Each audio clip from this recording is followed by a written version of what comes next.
Hello class 12th वाले बच्चों, modulus में दिक्कत होती है। मॉडुलस वाले क्वेश्चन में आज के बाद तुम्हें प्रॉब्लम नहीं होगी, क्योंकि हम लोग कॉन्सेप्ट को इतना सरल तरीके से सीखेंगे कि क्वेश्चन चाहे कैसा भी हो तुम तोड़ कर आओगे। भाई पहले क्वेश्चन पर ध्यान देना, एक्स स्क्वायर माइनस 4 है। तो मैंने ये बताया था सबसे पहला काम अपना ये होगा कि मॉडुलस के अगर फैक्टर हो रहे हो तो उसके फैक्टर कर लो। क्या दो सर इसके फैक्टर बिल्कुल हो रहे हैं, एक हो रहा है x+2 और एक हो रहा है x - 2। ये मैंने दो अलग अलग मॉडुलस में तोड़ दिया। तो क्रिटिकल पॉइंट की बात अगर मैं करूं तो इसका क्रिटिकल पॉइंट आएगा -2 और इसका क्रिटिकल पॉइंट आएगा 2। तो मतलब समझ रहे हो, -2 से छोटी वैल्यू पर ये नेगेटिव में टूटेगा और -2 से बड़ी वैल्यू पर ये पॉजिटिव में टूटेगा। प्लस के 2 से छोटी वैल्यू आएगी ये नेगेटिव में टूटेगा, प्लस के 2 से बड़ी वैल्यू आएगी तो ये पॉजिटिव में टूटेगा। तो ध्यान दीजिएगा सभी बच्चे।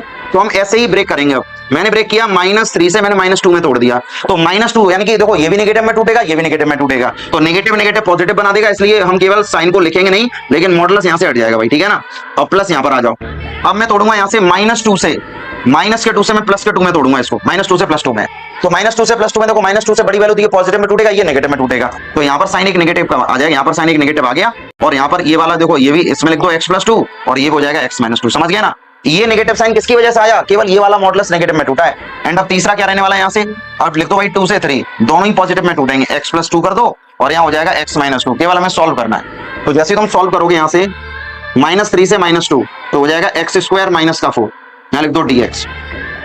-2 से प्लस का 2 ये हो जाएगा x² - 4 dx कर दो और ये वैल्यू आएगी 2 से 3 मतलब x² - 4 तो ये हो जाएगा यहाँ से d3। ठीक है, अब केवल थोड़ा सा रह गया, बस आसान है, इसको सॉल्व कर लो। केवल पहले का इंटीग्रेशन क्या हो जाएगा, क्या दो सर x³/3 हो जाएगा x² का और ये हो जाएगा 4x। और लिमिट क्या चल रही है इस पर भाई, ये चल रही है -3 से -2 एंड माइनस साइन चल रहा है तो ये भी ऐसे ही टूटेगा, x³ माइनस का 4x और लिमिट क्या चल रही है इस पर -2 से 2 चल रही है।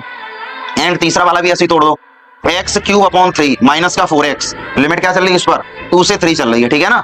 अब इसको सॉल्व करो, जैसे ही मैं सॉल्व करूंगा देखना भाई, पहले रखो 2 यहाँ पर, तो 2 का क्यूब कितना होता है -8/3, ये आ जाएगा यहाँ पर 4 2 जा 8, ये मैंने अपर लिमिट रख दी। माइनस लोअर लिमिट 3 रखोगे, 3 का क्यूब कितना होता है -27, 27/3 करो और 4 3 होता है 12, ये अपर लिमिट रखी, माइनस साइन करो 2 का क्यूब ये 8/3 हो जाएगा। ठीक है ना भाई, और ये माइनस का 8 हो जाएगा, ये अपर लिमिट रख दी मैंने।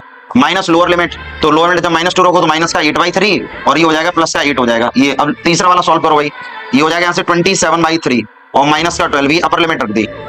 माइनस लोअर लिमिट 2 रखो तो ये बनेगा 8/3 और ये बनेगा -8, ये मैंने लोअर लिमिट रख दी। ठीक है भाई, अब हमें केवल क्या करना होगा, सिर्फ और सिर्फ क्वेश्चन को सॉल्व करना पड़ेगा, बाकी और कुछ नहीं है। बेसिक सिंप्लीफिकेशन रह गया है केवल और केवल सॉल्व करने के लिए। ठीक है, तो थोड़ा इसको समझ लेते हैं हम कैसे करेंगे, देखना पहले सभी। अब सॉल्यूशन करने का तरीका क्या रहेगा, यहाँ पर देखो भाई 8 3 जा 24 होता है, 24 में से 8 माइनस करो, 24 में से 8 को माइनस कर दो तो 14 में से अगर मैं 8 को माइनस करूंगा तो 6 बचेगा। तो यहाँ पर बचा केवल 16, तो वो भी यहाँ पर क्या बचेगा 16 यानी कि 16।